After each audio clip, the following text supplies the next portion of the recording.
Saberin voina helai mun mission veng thang Presbyterian Kokran lấy rol su tin khom rồi khom song song tele zeti tu te in zavain thole kan dal pai so Christa in sibai kabuk sewa voin sonua kun thata mei kan nei thei hi alom hle in ka ria cái tệ luôn mấy in gì ngắt thu sấy tủ ra mình ăn xôm hi aro bùi cái tia kalom lấy chút tì rual ở xuan mà đi làm in xịt anh đã đủ lấy mấy à dẹp tiệt tu chặt tắc mi phèo tắc thiệt khó vel thiệp nó làm mà bỏ mi ro bùi tắc te in này à in dẹp tiệt tu te hiền sấy sọc sẽ là căn lộc sọc em ô tì te bông ngày tuần là sơn ông te va chung cara đủ sắc tắc in hun cha te mình còn pe hun te mình siam sak hi alom hle ka ria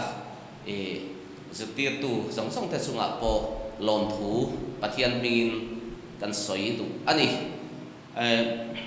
voina hian eng thu nge ka soyang o ti kha kan ngai tu a tun lai kho vela chuan thil hi riat tur enge information hi mo theina atam to em source of information hi achan chu social media achak to a phone kan khoi thei vek to thalai nang mani ho Facebook kan tluk lo chau ne in ne so lu tuk to eng kim social media platform ram hian a mu thei to a chu tiang ani lai chon thil enge thufing tak thil interesting tak mo chung te po su mu thei riat chung thei to chu ti ani lai chon eng ting enge eng ber hi nge poina hian soi la thang tin kan ngai tuwa trong trai na in pathian corona karil ruwa ron lang ta ro chu boina chuan har satna kara po pathian rin chan tlat ta pathian arin na nga tlat na nun nei tu te tan chuan lo tlin na aum the ni lo tlin na mu the ni ti hi boina chu hi chuan soi lan ka do chu karon tar lang do na kha keima nun be chan pathian ina min shruai na be chan le midang adina voina hian kan soitlang du chu rual ban lo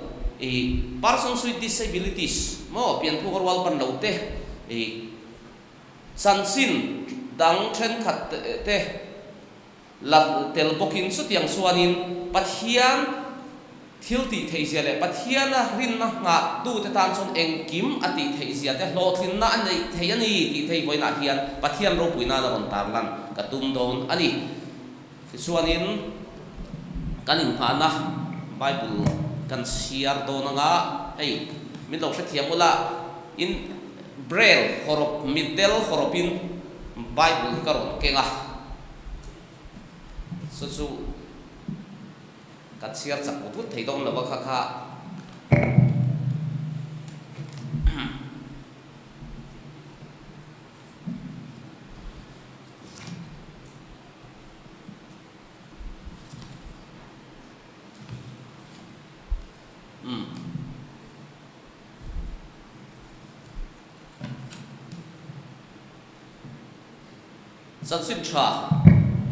Jansin cha so hana zia bung kwa sang khat atang hian siaranga rem lai kan ti to mei don dia jansin cha so na zia bung kwa sang khat atang in pathian tu thiang lo ngai thang tin isuan akal pa in apian tir ata middel pakhat ahua tin azir tir ten anena rabi middel sa apian hi tuin nge thil ti sual hemi hian nge anu le apa in anti an sota isuan hemi hian ati sual heklo anu le apa in anti sual heklo pathian na tho achunga alang na tur ani zok hi ti theng ka di sela chansin tha zona siak bung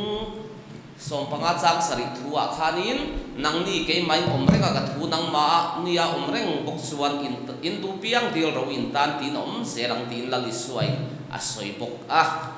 tin heta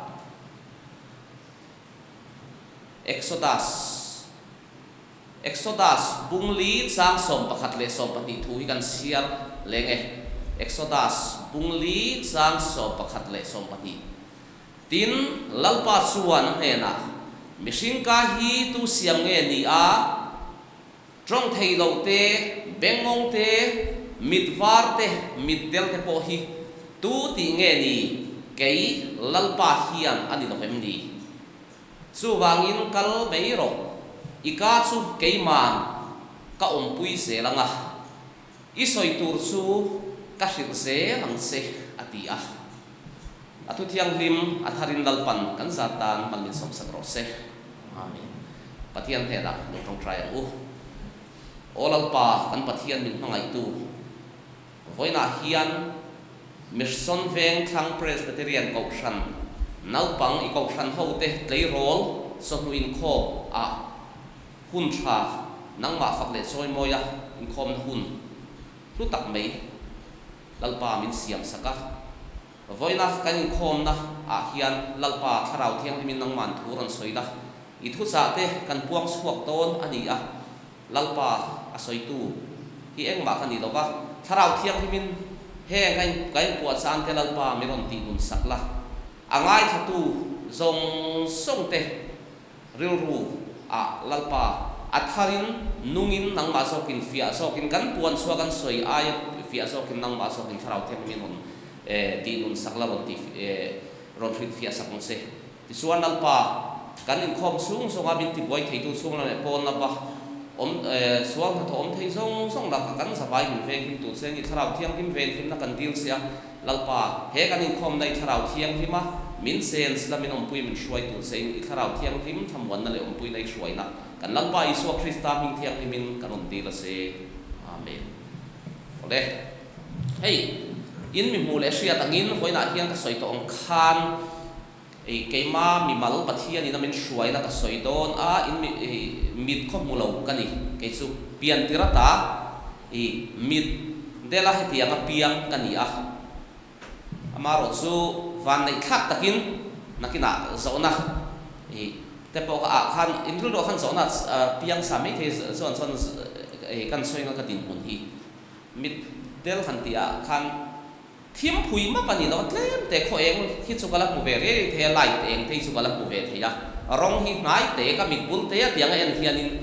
kala shave the pokani chu ka mu thei dan ani ka tin pun ani chu I abak su hi ka pian pui ani ti suan hetiang hian ka lo piang chuaka nau pang te ka ni lai atangin lekha sir ka sa em thina ti suanin ka pa hi primary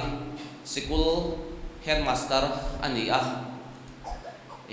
kan nau pan lai in asikola te min suai thina tin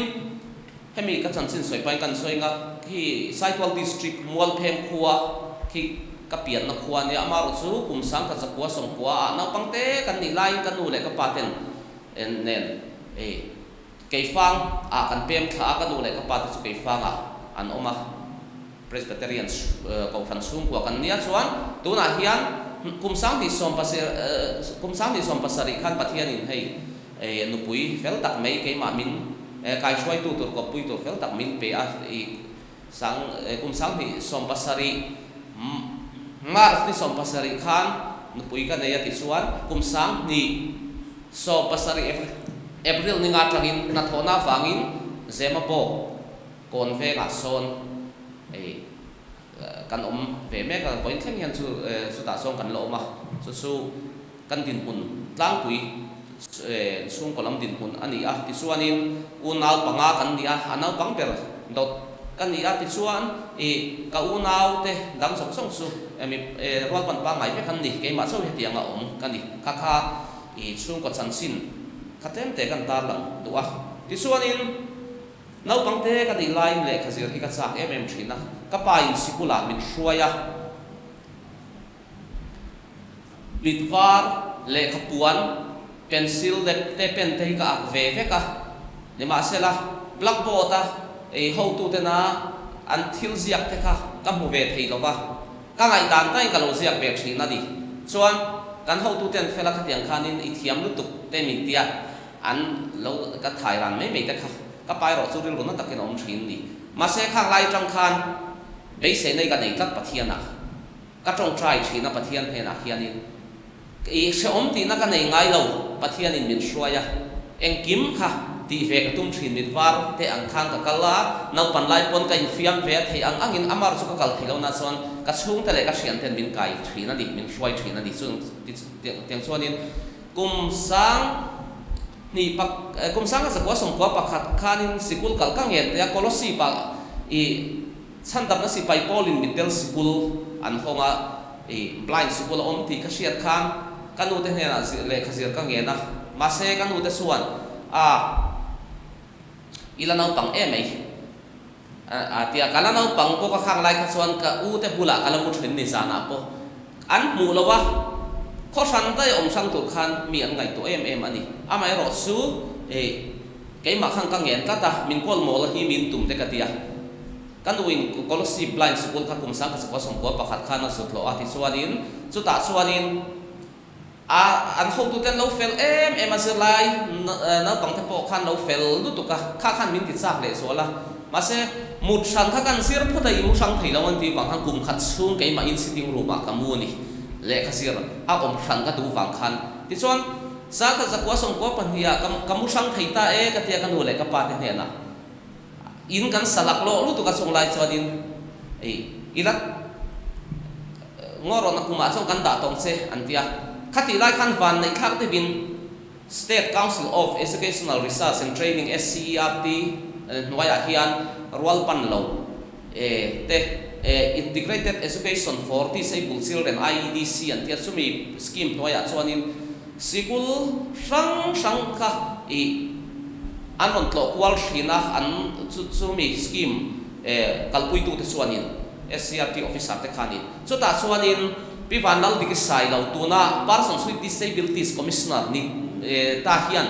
mi ron zong chuak not me ka pasikula rual pan lo te abikin blind te tan po le khazira thei sia te phaira ma phei chuan professor te ania officer lian tak te an ni thu te kha aron soi ta kha khan min ti sak le so la ti chuan sang ka chakwa som ko pani khan braille ni ron sir tir tang hala resource ti sa te tirin middle horop braille tu na ka chiar bible po ka ron sia kha braille kha a hau tak em a braille sir hi so beron sir tira ka thiam sa alphabet kha kum sang ka chakwa som ko pathum chuan kanu le ka pain policy line sukula min da ta ani min hosan tur po an mit tuite tla an ril ru a hre oma ma se ke chong ka sak em ma ti khan sikul kan kal ve ta ke ma lo ngai dan son sir lai ta kha a in ang fe kang mit del te le mit var te zir dan hi adang hlak tura ka lo ngai ya ma se lo ni re lo me ni policy line sikula kan lut su mit var kha pon na ma trai sikula ron ka luya cái mà đi hậu blind hậu kha mình không lâu hậu kha le hostel sẵn kha mình bé mình ta han mình còn là school so à ba ngày cái lâu kha lâu nia diệt lại po lối ăn phết cái gì chọn kan han sir trần ta su ta su adin pathian không ai này mà sẽ mà le kha ka lâu sir school la mitvar zinga ka lâu tal khep na khan na sa takin min puya tam ta kha ka lâu sa pol khat exam chuan breading kan exam kan zir lai chu ka soi khan ai ang fe ka tun thlengin class 1 atanga MA thlengin MPhil thlengin mo ai ang fe college po pa ngai a fe khan kan kal ni kha kan soi kai hal duwa tu na blind tele kha zir ta na khan dang lam na om lawa amaro chu mit tel horok braille mangin lekha kan sira mit fa ten an sir ang lekha bu mo class in sir ang kha in sir ang kha kan sir fe ni kan lo no thin ani ting tiap chuan mara chu har sat na tam tak ka to su ta chuan a chan su textbook kha om ve lo ni braille khang kun lai kha chuan in class a note how to te na note an pe kha class ban nuwa zana te min sian sak tu tur kan zonga ti khanin kan sian tira braille ka la kai dia mi te ka thian te ka classmate te le kha zir lain le not kala an thiam san en non nuwa khanin kasir ve chat so ani hun ol khom lo ma se khati chung khan kan exam na ko chuti lain khiat thiam na pakhat ma om lo middle kan dia wang khan kan zir lai kan exam kan result kha ang khat to vekin kan thiam dan kha an te ho tu ten ang khatin an ti chuak thin di kan classmate mit war pa ngai ten khan chút thì suốt bát hiền không ai na vàng liêu liêu in class 1 à khăn cái mà chỉ apply cái này các classmate thì mi som li lệ bằng á về làm nia chút ta suốt bác khát na cái này distinction à các pass ngala first term exam à second term à don khăn bol thuma min ta sâu ngala bol thum po khá bát hiền không ai na zara paruk na ni in second division à các pass à suốt kan soi chol so to nga kum sang ka kwa som ko pali khang hun lai suan in poly class 4 hi board exam board ania tuna class 10 le class 12 board exam ang chia khan board exam ania Mizoram Board of School Education hoya chuta suan primary school pariat kha center khatan dani kan school omna policy pa khan kan ve ka khan chuta suan school pariat a khan keima chia blind mit khom pulo chunga candidate abak su mit war vek mase pathian khongai na min tran puina wangle len khoi soin ang kan sang ke in reading ka sanga an nin wat te khan ena an en dika how to ten chuta sona pumpuya distinction na kapasa merit scholarship class 5 atang 7 theng kala chove ta ati chuan class 7 ka bot tho an ye chung lai son farsa kapas le a bol ko minta bol ko po farsa class 10 ero chu bot voi khat kan ma chon na ania ti chuan sekheda kati tha ta kan pasa class 11 le 12 ka Senson Higher Secondary School Scholarship kakala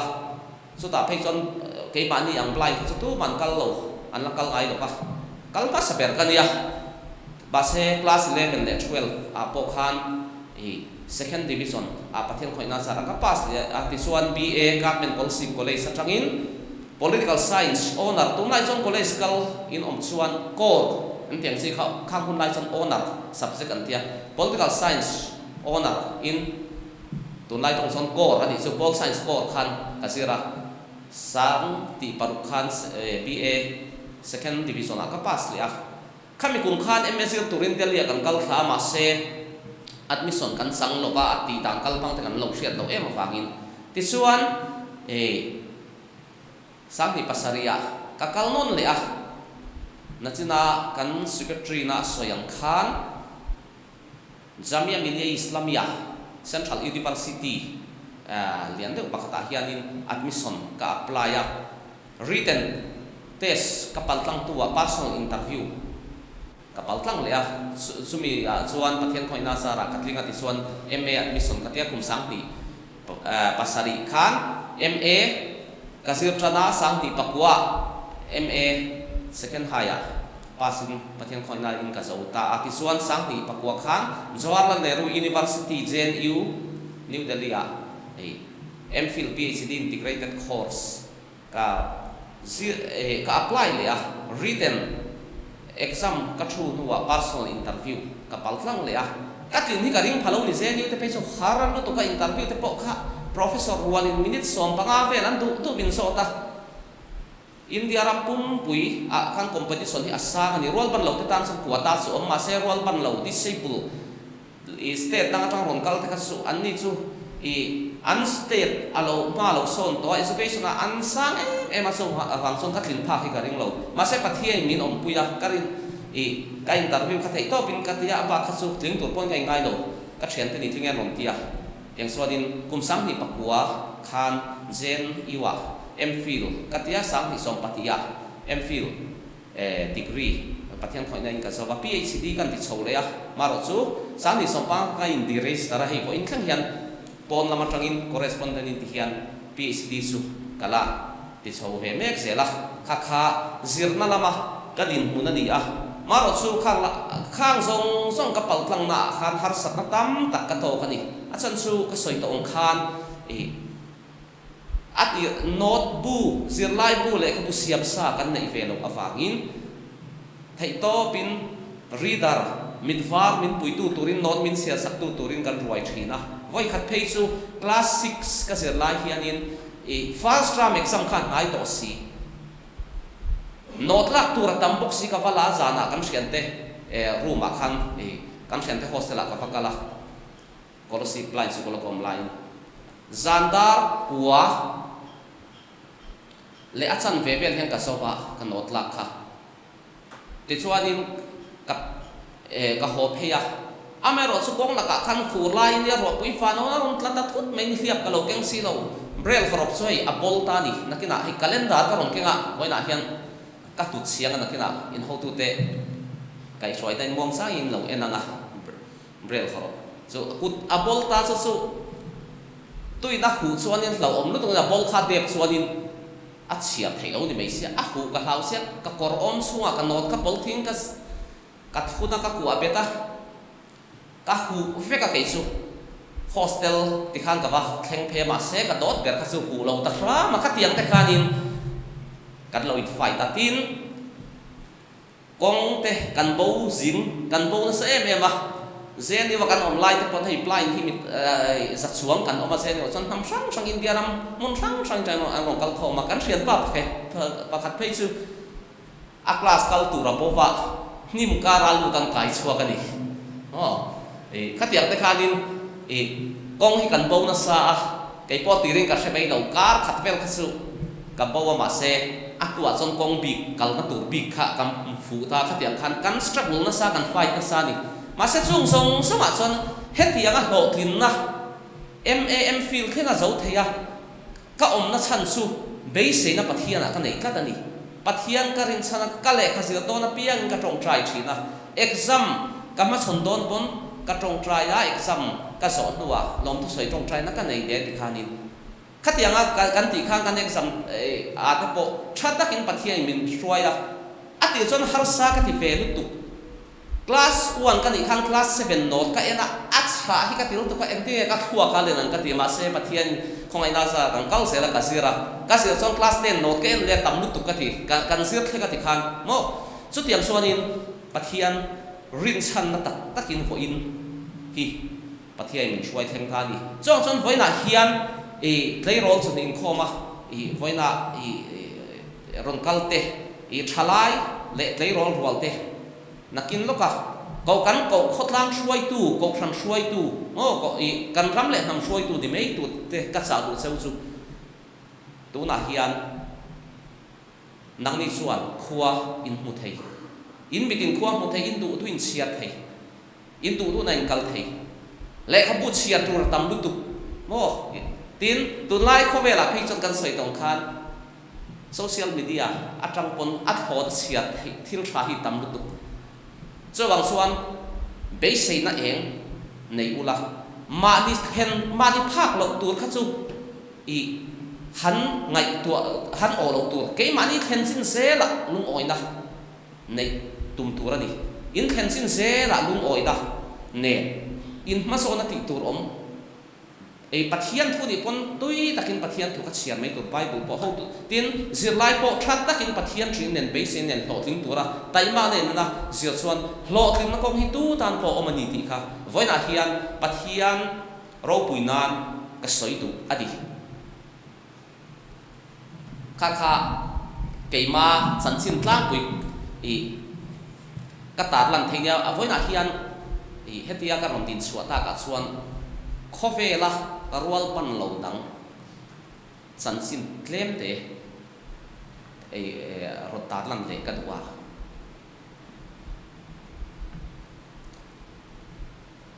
bác hạt su Helen Keller sản sinh Dr. Helen Keller sản sinh khi anh cái tối tiếng cần soi nga anh sản sinh kim sang sau các số internet đã YouTube bạn thế le Google đã bao khăn search solution tắm tắc social lâu của mình middle anh ya beng ngong anh bọc cái số van này cái là gì với na hiền các meeting khoa mù lâu va mo mà se các trong thì ya đủ to cái đủ song soi thì cút lệ cái này ya các cái chuan cả là cal thầy cả là sẽ thầy bé bữa nó chặt tắt cái này mi trong sẽ thầy phép mà rồi su Helen Keller chuan in amitin khuang mu lova bé bữa nó em mà với nó cần thu soi poi rong cal mà sẽ lo bằng khát tiếng khát ni mà sẽ khát thì sung khan kumru mi lek ani in middle for a brel mangin le kha sir rana kum somni le pali ani in BA so ani chuan khovel ram ro pui USA amang middle bengong chunga BA zo pa saberani le khabu somriat suang siaka mo renowned philosopher educationist and social reformer of the USA ti hial put ham khopa mit ro pui mit hiam ro pui atling pha kani chu middle bengong chungin su adi theini ti chuan Nick Vujicic at san sin hi toy te kan soi lenga ani hi pian tirata kutle ke nei lawani a amero chu har satna in ai ne tir mai du lawa pathian a be seina anei tlatna awangin mason na tam tak chu suan a pe a kum som ni pakhatani in graswat BS awni kutle ke nei lo khani ti chuanin mi te fui le sok phur so nga thu soi tu mo tu lai chuan enge a sap tong in motivational speaker kan ti kha ani a khovel mun sanga khobol pui panga khovel ram sang khobol pui panga aram som ti pali chuang se ta mishing makta duai chuang in athu soi hi an ngai kha tu na po ro na ni nakina YouTube bạn thì khăn lòng em đâu ăn sẵn xin lắm ta thì lâu sự siết tù rồi mà hun hoàn tập bộ khát tiếng khan anh đi chua đi út lệ cái này khi các mà bộ là vợ các mà bộ biết sự thà rào thiêng lim xoay ốp khi anh đi tí là xoay sâu cái này mò ác hiện xin là khăn lung oi em cái nghe khang kha ý lọt lên là anh này thấy cái tí chuan khen xin an lung oi khen xin kan lung oi lo chuan class 10 is your chuan class 10 in la is like lung oi takin 0 li chuan i lo tin na 11 na lung oi takin is like kha pathian three na nen zirang che chu tiang chuan khen xin se la kan lung oi chuan in kan dang chung kan lom na nakida kan thi nuwa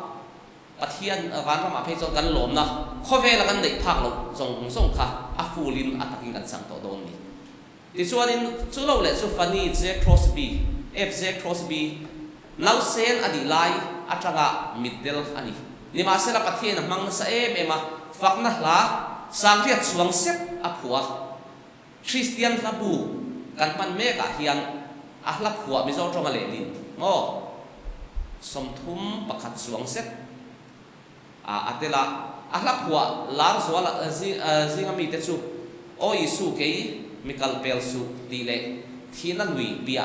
a khupui moi tak su om ti te le kha sang hei entinan ni ya kha danga chuan ni ai point eng so ke o ka sandam tu lalber ti te mo leng khom la in kan sa thina ko san pui ko san bia kin pui khom chon in sa point ka ring khang te po kha middle sungin khatiang khan min an pong sok thei ma se ka tinge chu an puan chuat hei kan ti chuan an lom an thlen sina khan tin an mani akhan theina pathianin talent tam tak ada chu an talent su ko om mei ton eng ma ka ti theilo ti na nun nei lawin pathiana be sei ne an talent khati pun an tum ni nang ni kutle ke kim nei mit khom mu vek trong thei vek khoya pokal thei pe chu rual mit khom mu lo mit del beng ngong bokina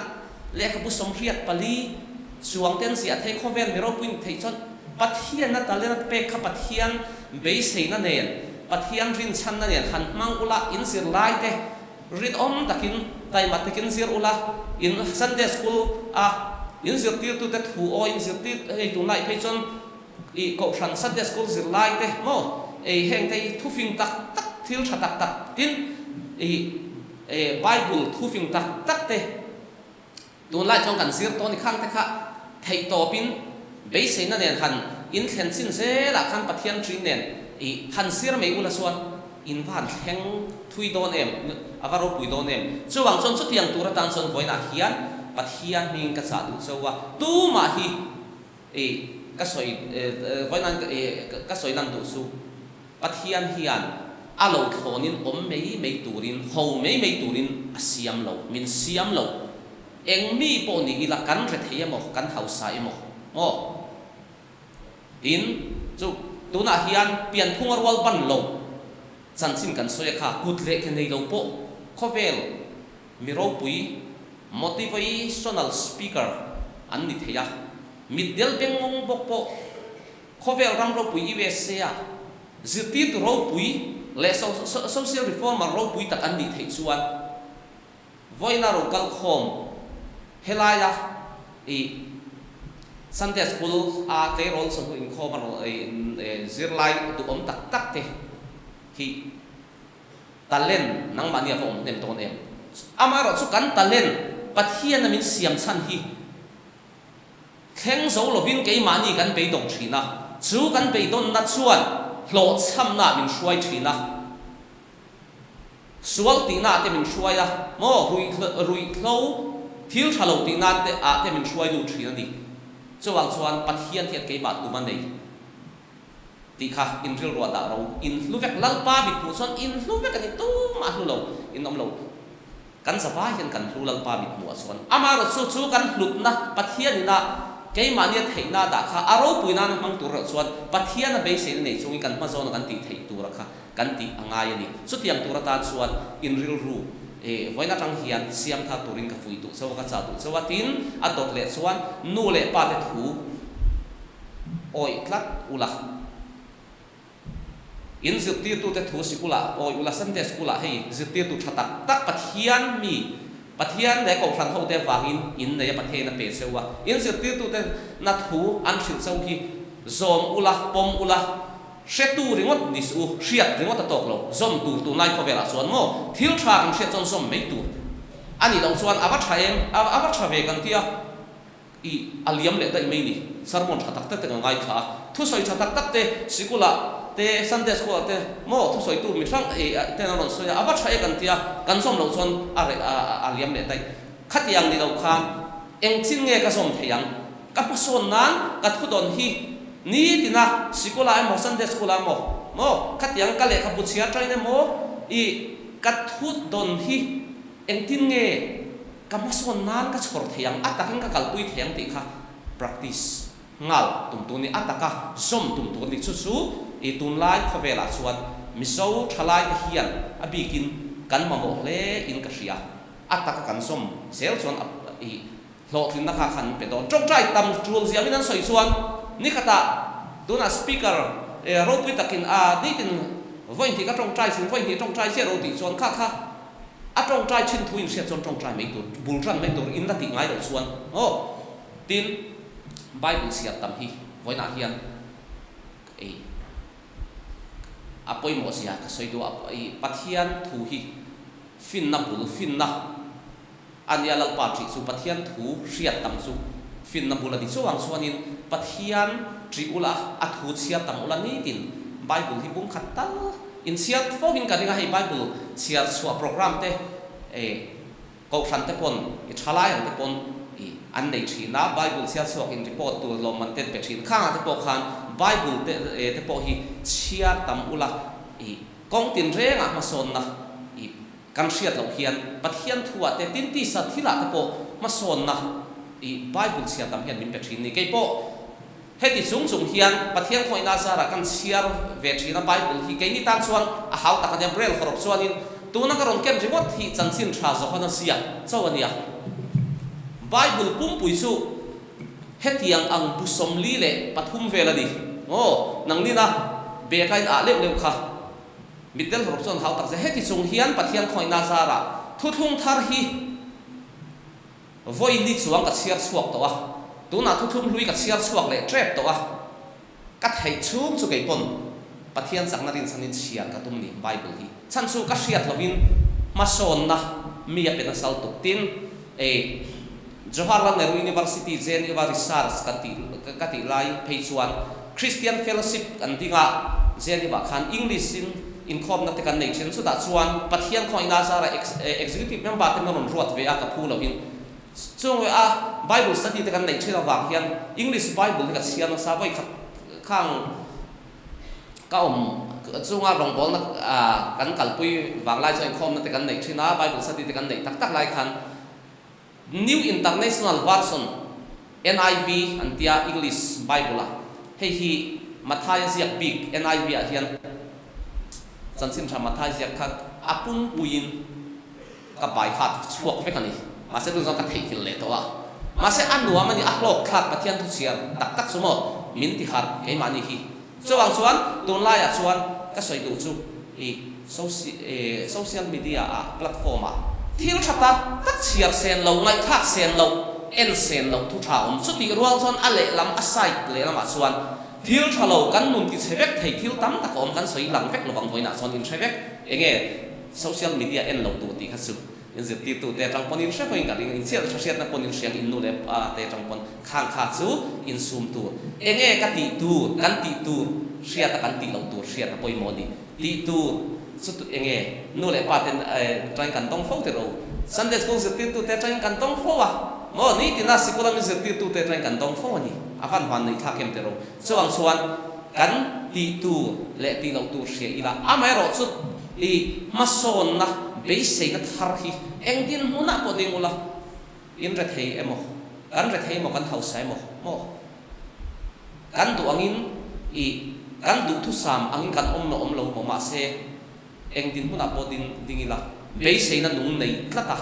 kan paso na ti tur om rin om tak le tai mataka pathian sak na rin sana kan ti chuan lokin la pathian hun taka min pedon ani tin ato pera kan soi le du chu duna hian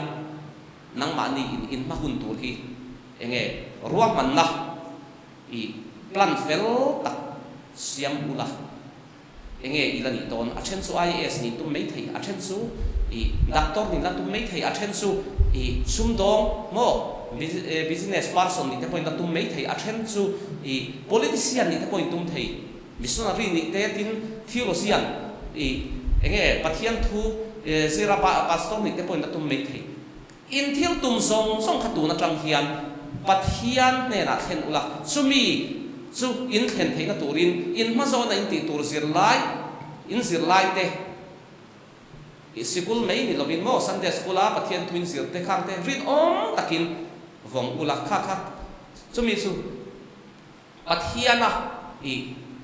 bây giờ nó nung này chung in zero ula mà làm pan tum sam ula ato pa son pathian in tum su a sentir a xoay thang em ang su tu na kan soi ta kan tar lam ta khovela rual ban lo sung po a mi tum ta khatianga lo tin tum ta pathian na bây giờ na nei tlat te kalkong le an lo tin na atang khan siang em mai ni so wang suanin voina tang suan in real ru tam tak kon in siam to ang thei to point suang tin be sei na nei lo mo tum mathir po nei bu mal tuk lo in ompon pathir pathian awangin nei turin ka fuin ka cha tu cheu ani chu pathian suanin thil thatia ta pathian thu chuan in thil thati tan siama omin aba ku chuak kan ni sia chu thil thati chu kan om turin pathian a buat sai lo kan ni tia chu wang chuan thil thati tura ta om tok turin min siam lo pathian yan thalai ta hi ke mani theina so na ama ro puina engamoti kong song ta la pathian min siam tu le van dal ber hi ro pui sia puang chuak turin pathianin thalai te voina tlei rol som ring khom mi son veng khang tlei rol som ring khom member som chung te min tu ani chu tiang tu chuan voina hian in theina so da in talent ti bunga thei to pa pathian basin ne in ma zona ti tur om te ti a bungran turin pathian pingin voina hian ka fui tu chu ani pa athu kan soi le kan siar te kan savai dan tharin nalpan mal som sa se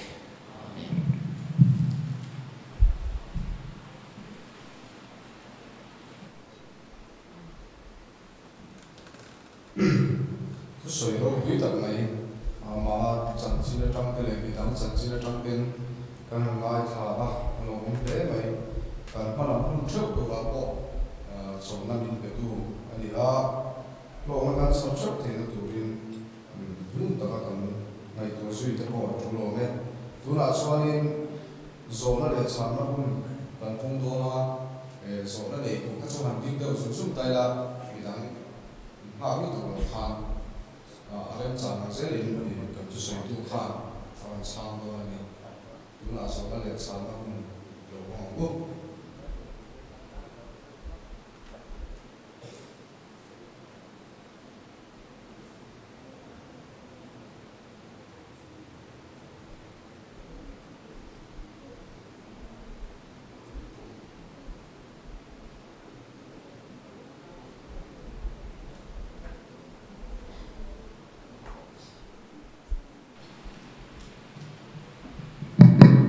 zirtir tu lama tangin pakhat kan zo cheng he voina chu soi ngai nom deuh mai kan ngai tha braille kha avan ro pui mo ka lo tia zo na chong ni lek pakhata chun zir lai te zinga hen hei voina tle ro local te zinga hen braille ka han hu ve chin cha khrim khrim om ta se hon hu ve lok te phalem lai om lai ti khani pakhat na chuan bible braille theng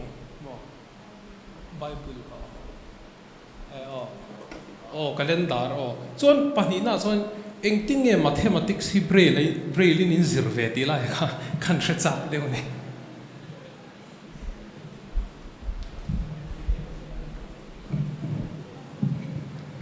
ole alo ome ama sa in zona ma sa zo kha braille kha hei calendar ni hei hi mitwar ne ziak ko pa ka pe don so wa hei hi mani khan som thum chuang ka donga Christian Foundation for the Blind India chena ya changin meron thon trek me a thonin hei hi ka hmu chianga in taranga nakina nau pangte ka chuanin muang changin in campaign no entry nanga hei hi ta hian ka hmu chianga ti chuan mathematics chu abo to oma hran pa in kutak hoi chi thowa kan phun ta alunga om ta ti khanin a in herdana chang khan a position na chang khan pakhat pani te number kha kan siara bel pai mo minus plus multiple ti te subtraction ang chi khang song song kha chin chiana dan a om veka teng khang kan sok thina a mai ro chu tu na hian zona ba ka khang kan soi zau lok ka khami kha India Rambika hi chuan class 1 atanga ten theng chau hi massive blind hen kan la sir theya India Rampon lam foreign kung USA te Japan ate chuan MSc te BSc te po an zir thei vek to ma se India Rambika chuan science tak hi kan la sir tak thei lo ba class 10 theng hi mathematics su kan sir thei ani chuan a chona lung a shanin braille ang ni lovin a oma a portion chu ta chuan alung kha sang algebra lungte a om vekta khami mang khan abacus te po om ta tia 3 fang nor tol si khatiang mang khan blind te chuan mathematics an zir thin ani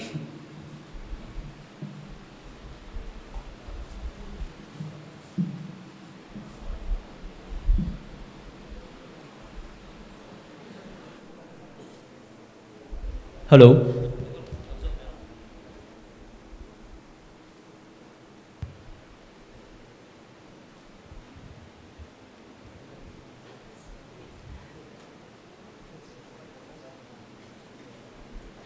Adot leo ka zona nei chu mu thei ta la tunge I mu chak ber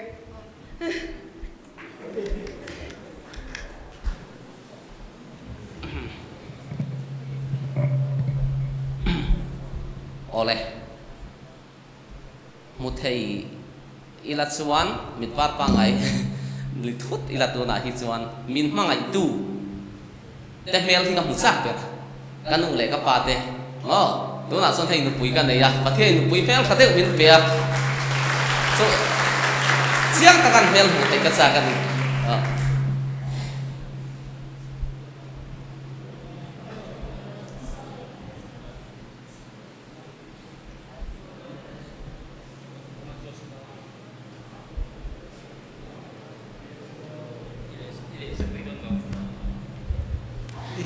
Nizana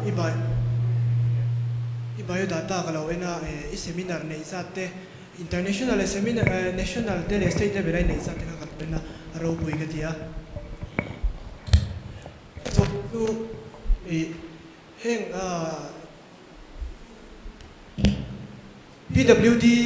tetan hian kan rawa in educational opportunity hi a thaim chuan job opportunity hi a thabokem ti kha ka zona ole lo me kan ram a hian tu na chuan sarkarin ma alan sa em a zirna phei chuan a that oi me ma middle te tan po textbook braille in class 1 atanga 12 leng hi print vek ani to ni siam vek ani to a sarkar malak na wangin tin the Rights of Persons with Disabilities Act 2016 India sarkar in arwal ban naute hum hal na turata na dana siam chumi noya chuan sarkar na te po rwal ban laute tan hian za zela pali ai claim lo reservation mizoram sarkar po hian apeto a chumi wang chuan tuna hian manilok po khan no hrianga MIS le MCS apo middle antling to ani kaka sarkar malak na kan rama athat to zia tar lang tu chun ya tin zirna ina chuan opportunity athat dan chu sarkar school ato phot chuan college sa te university thengin admission seat hi za zela panga ai tlem lo rol ban lo te tan da ani to bok ani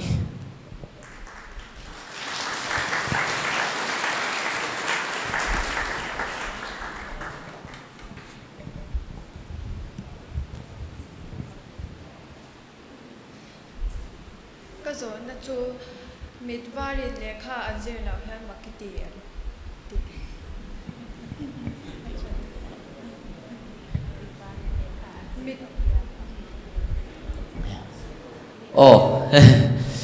helai hi kan sang te ang ti tur tun lai khovela chon atam lu tuk to heti chung chung hian mit khom hulawatia ka om chung hian ka thu enge ina hian man takin thu tok lok tura min tam tak son ngai mai thaya ma se ti sen lo ka ti thei hi ka nga lu tuk to tu na chuan computer hi kan soi zau lok tu chu kan khoi thei vek to tu na chon screen reading software mangin braille ringot thi kan mang to lo ba phone te po hi talking software mangin kan khoi thei computer te po screen reading software mangin kan operate thei vek to blind ten chiar tur hi atam em ale kha te ke mani tan ringot po tu na phang ka ti sen lo ka ti thei hi na ka nga lutuk ina hianin chu tiang chu ka tin mon ne chuwang chuan chum ti laya mitwar tena le khazir peilawa han mei ti tur sel to kan mu hi chuan kalo ui thin makati lo zo ka ma mak chu ka ti tho ma se chu ti ai ma chuan ka ui thin ani opportunity tam lu to ka kalo ui pui thin ani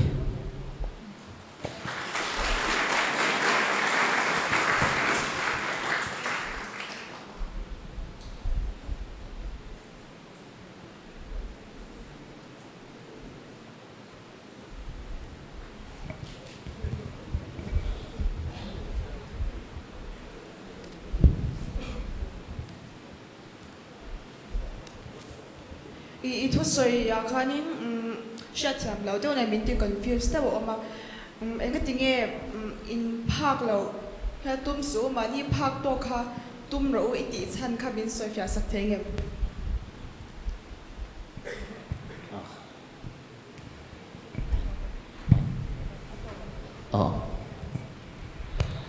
khalai kha chu kan soi tu zo ka chu tun lai khovela chuan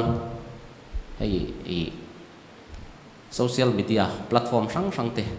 atam to engkim hi kan mu thei vek to kan en na sa khovel mi changkang te tin mun song te khanga khan ke man na kan na thlen phak lo kan na thlen phak lo pui kan han ot thei ni rual o na dik lovin ke man ni kha kan om thei rual on dik lo te win rual kan ot pal thei ni sumi wang chuan enge depression te anxiety te mo khatiang kha kan nei pha thei boka rual on dik lowa kan om chon mi te phak lo re a in hriat na kan nei theia so wang chuan in khami kha ani lo nan kan thlen chin zela ka ti zo ka chu class 10 zir kan ni chong class 10 zir lai standard khan kan omanga thei top kan suang college zir kan ni chong college zir lai angin university student kan ni chon university student ho standard ang khan om kan tumang kha mani thlen chin zela lung oi na ti ka soi ka ron soi chua om zia ani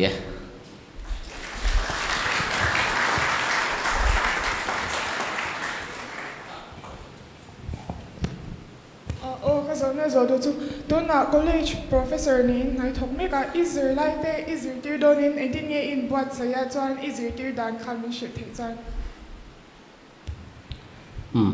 poi bo khop college sa hian nau pang te ka zir tir dan tlang pui chu an zir lai an lesson plan kha apoi mo tur song kha computer atangin kala khom khota chumi chu braille mitel rop khanin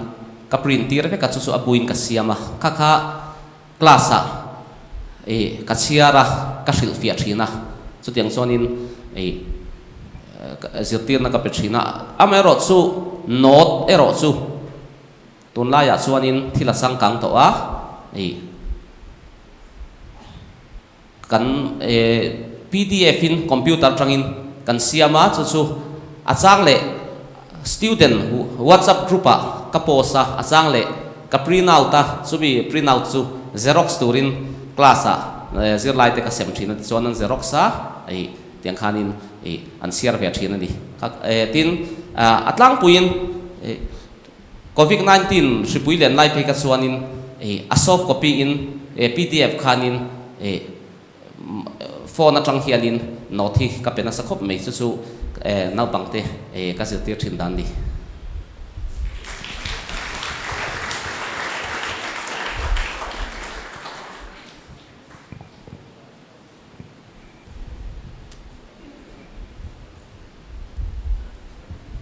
ka zok tu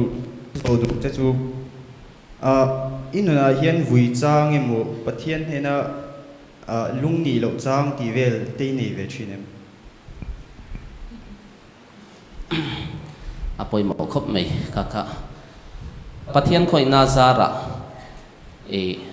kanau pante lai atang hian keima atong try na chang ka riat tan atang hian fian rial tong try na hi ka chung ta riat apon ka nei thia ril ka nei thina ril ru tong try na te heng wang te po hi niange eng ma chang chon han be ton chang chu ka nei mi sing thila chong kam ma so na ka ti tur om ka hlo cham te po hian ka be hi chu dong veng ngoi thina se om ti chang te po ka nga har san da enge ka zir lai te po ka tu ang ka be seng ka thlen lo te pon mak te ka be seng ka pu that lo te pon se om ti chang chu ka nga mai a mai ro chu pathiana vuina nei khopa ka nu na hian har sat na le be don na hi chu pathian khoi na zara voin thleng hian kana nei lo ni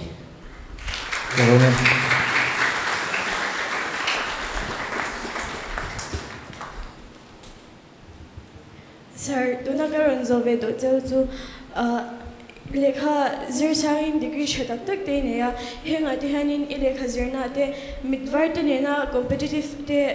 asang na severe training na rin ama khanga te khanin in zirtir tu te laka jangten engi mo discrimination emole inna dil anga te degree nei phak tur inei te ilo pha changte om shin ti khongai takin min chan sak thengem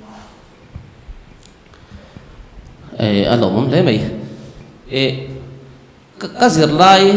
a hi chuanin ka tiang zong chon har satna pathian khoi na zara ka tok lo kan zir tir tu tein an fel ma tin ka classmate midfar te po an fela an phang to kin min support thina discrimination ang si hi chu ka tok ngai lova so wang chuanin an mani hian min fui zok thin min di phur zok thina no te min siar saka midfar zinga clear school ka kala midwar sing clear class te po ka thuam no te min siar saka chon min kai hruaya khatiang khanin min puya kan teacher te pon nasa takin min encourage sa min motivate thina khatiang chon har sat na pathian zara eng ma ka tok lova tin na ate po ani tho pathian hian officer fel tak tak te ke mani ke ma min khongai tu te min pui tu te lo hunga chung te zara chuanin na ka zon na konga te po har sat na chu tiang in ka tok lova tin kolei sa tu na ka tho na te po hei tho pui fel tak tak te ka ne ya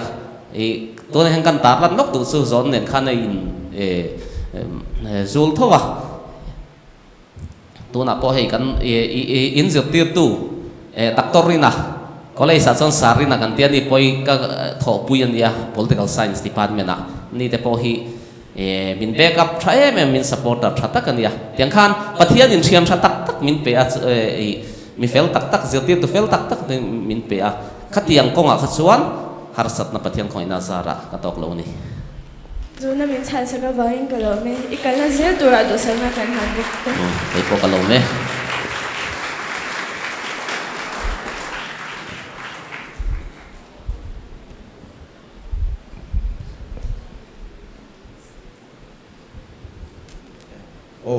zona pahat kanaya mi dang ai niam riaw in sian na mi dang tuklo riaw in sian na te ne be thinam i ka konga hemi konga hi chuan pathian zara ka dei ran lova tin be seina na china ka soyang deuh khan pathian hian tumru na te thei min pe a pathian ne na pante ta tanga tong trai na ka man na sa wang hian tumru na min petlat mai ni ka hlo champo hian ti le tral du na hi ke ma hian om tlat mai ni voi khat thil wat to na maro chu kan ka hlo cham ta ma se khata ka hlo chama wanga han ban san du hal na rum hi kan nei ngai lo ti le ram du nei ke ma hian om tlata kami wang khanin tiang ko nga chuan har satna kan nei ran lovatin inferiority complex midang te aya niam ngoi nei riat na nun po hi pathian zara kan nei ran lawa chan chu midang in an ti thei chuan antinan lekha ka zir lai khan phai rama blind te chuanin namdang ho chuanin man zir thei an tia kha wang khan MA zir kha chak lat mai ni nam dang hoi nan ti thei chon eng vai ka thei lawang ke mang tho mit khom holo nian nan ti thei chon ti kha ke ma khan om tlat mai ni kha tiang chau na kha chawang chuan pathian saknarin chanin khami be seina ka nei ta wang khan kha tianga midang te ai niam ngoi ngoi nen hriat na kha chu pathian zara ka nei lawa i be seina min petu pathian awang zokin e vo in thleng hian e keima thlen chin ze la chuan e kama zo na ti tu te hlim takin pathian saknarin chanin be seina e nu nei chu in kala ti zel ani alo me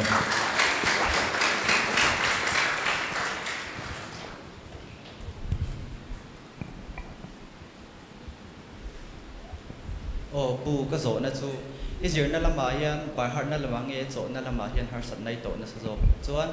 audio hi in mang tang ka yang zir na lama hian keima zirna taka hi chuanin Paul niam lam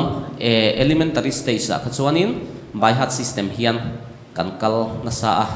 ke po ka kal na sa i note ka by heart vek thin ni a question nen lam hen ka by heart thin ni Paul niam a fei chuanin i ma se kha kha hre thiam lovin ka by heart ngai lo ka zir dan system a hen ka zir lai kha enge om zia ti hi ka e hre thiam ram ka tum thina dictionary te enin itin English word hi a meaning shiat lova kalsan ka du lova chu tiang sonin ka zir lai sim hi om zia English ani pon e om zia hre turin e dictionary te ronin chu tiang son ka ti a ka by heart pon a om zia hre chungin ka by heart thin ka kha e elementary lama ka kal saudan chu ani a amaro chu college level ate university level ate hi chuan by heart sen ni lova on what system in kan sia travel kha hi tikhanin e chu kan hriat na ang khan a hnuwa not ang ni to lovin e exam na chuanin kan siak thina e chu tiang son ke pon e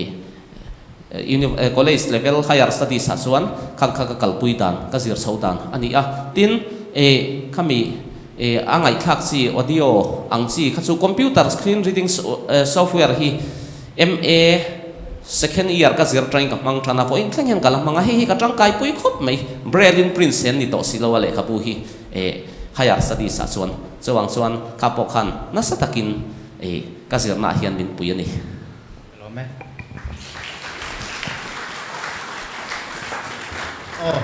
zirtir tu lama train zo ve lat ma be voina hian khom hulo tak mai khom hulo mi le khathiam tak mai thu soi gan ngai thadon ringot mo ka lo tia pathian nei tu thu soi gan lo ngai tha ka lom khop maya la phu thiam ro le naral tein helei da na ka ching mi zong khar ni ma sela kalal pa mu na zong ada lo ati kha ke manaron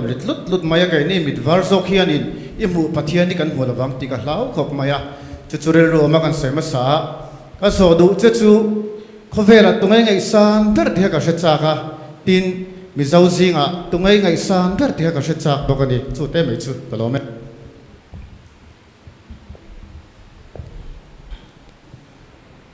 e khovel ang han tia chuanin rong bol tu pathian rong bol tu te ka ke chu kami nga isan peran nia e khovel a chon e thil hrim a hian pathian ti mi pathian tu te ka nga isan peran ni chuan chon e doctor Billy Graham mai ka ngai sang ber ni khovel a chuan e mizau zinga chuanin e pilal sang zoli sai lo hi ka ngai sang ber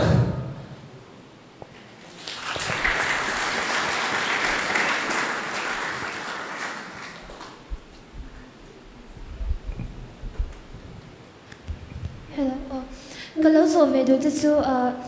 raban lo na nei ni lowin mit varin lo piang ta la tunang din mun hi thlani reng em ti ani kalome tuna ka ngai tuana te pathiana be seina ka nei na ang reng nei chung hian mitwar pa ngai lo piang ta ila chuan e tuna ka din hun ai sang hi ka thlen ka ring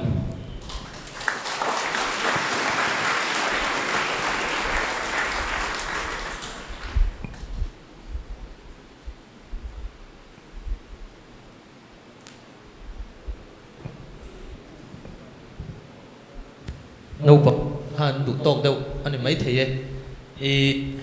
sản bùa ta khăn tiếng à comment bậc hạt chia căn soi đồ chú university soi khăn đâu bằng là căn July để pon set mấy thế à Jamia Millia thì thế Jawaharlal Nehru University thì thế cả India mà at haber bên anh thì khăn soi đồ National Institution Ranking Framework anh thì India mà zirna intra pumti na inel nan ti apo ani top 10 na lan lawon nei ngai lo ni India ra ma chon sing te lo ma chu tianga chuan azir ti kha kan comment bel lok tua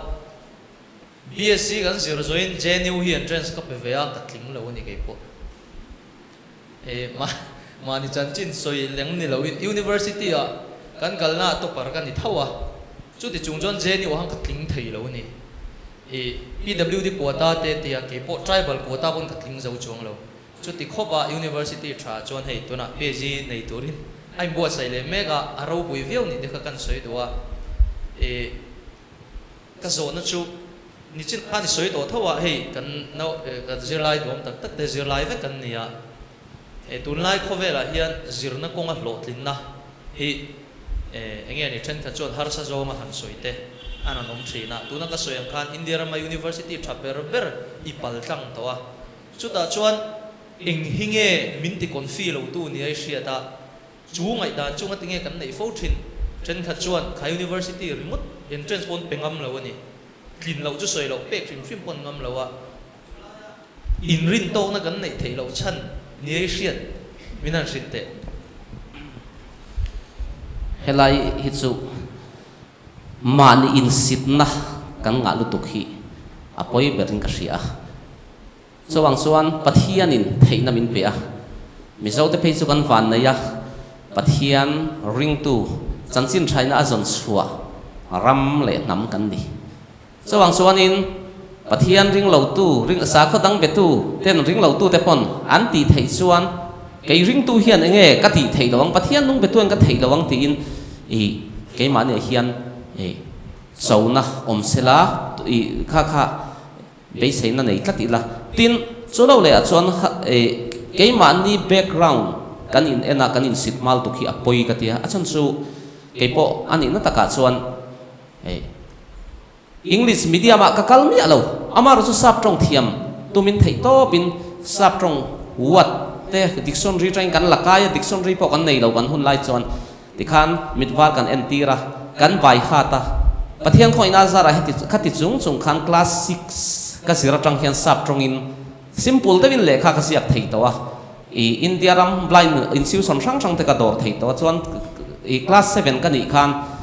foreign kan dor tran to ni chu tum tat chuan kha kha a theya tin college kan kalna entinan government scholarship college ka kalta kan sian te song khang hun lai khan zen evaluate tur kha chuan an ni ka zir pui tam tak te chuan an dream a chuan Silong a college tha Saint Anthony te Saint Edmunds vela ni lo chuan tling turai ngai lo top mai ni tum enan en lo chuang chuan kan institution hi en lo vila enge cái màn dia tum na kan nei Saint Paul sa sir kan ni vek lo mai thei PUC kal kan ni vek lo mai thei college te po athen su thingklang college sa dai te po angkal thei ma se kan kal na kan institution en lovin kan sir lai kha a in angani common syllabus kan zirani ti kha riat turania khami angai to na tang kha chuanin khatiang ril ru kha puin mi te nan tumang song song kha tum ve chin photida tiang chuanin zirna in sang so ka le tha te na ate po all India service ate central service ate po kan ziak tam lut kan ziak ling tam thein ka ringa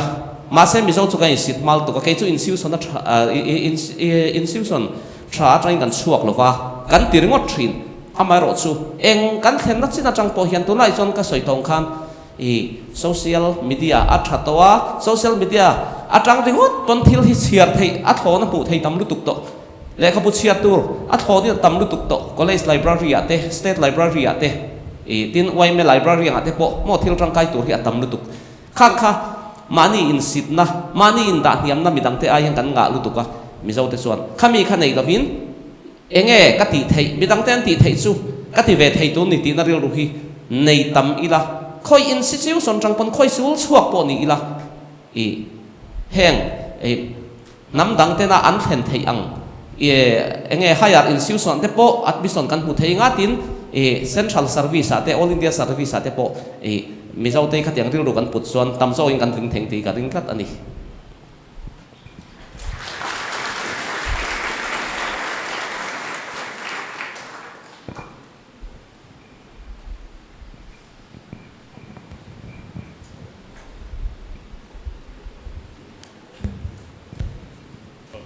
Hello.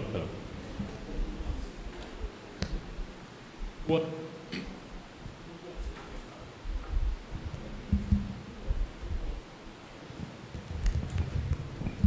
Hello. Buat sen he na zona ka zo du chu. Zona makdo on me the ma se ke ma ka curious fashion shima. Hey ke ni mit mu pa ngai nei te chuan thil moi kan ti te thil nat kan ti te kan thil mu ta he kan visual input achangin kan visual input a hian ai ngat na sa em a internet pang par to po avamoi ve kan ti chuan kan mu ta kan va mu ta achangin ni ta chuan chumi a chuan nang man acting e thil moi te thil nat te hi acting e itia chuan enge khovela e thil moi ti pe min shil thei ange ti kaun zo tu ne khalai khachu zona interesting deu ania amaro chu khami ka soi mai na china ka thu soi tran ter ka soi sok ang kan ke ma din huni kan soi zuai ang khalai khan kamit kho mu dan hi thim phui map ani lova hatian light eng te kho eng te chu ka mu thei da tin rong hi nai taka ka se theya ke ma mi malpi kan ni chu kan soi blind danglam te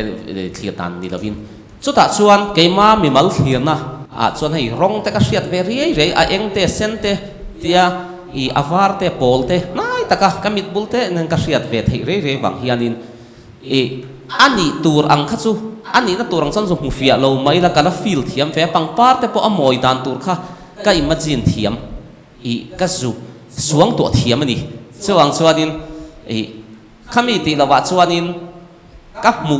chian thei lawa chuan kuta ka khoya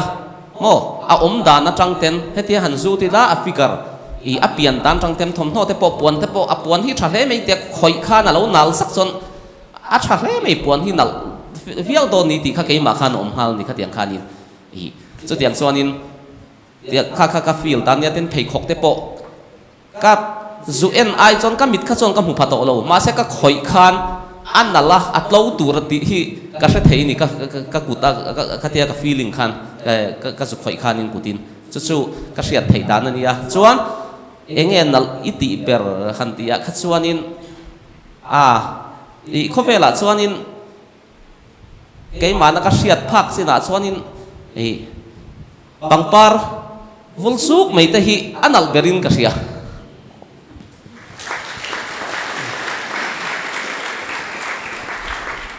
Kelom tu kan.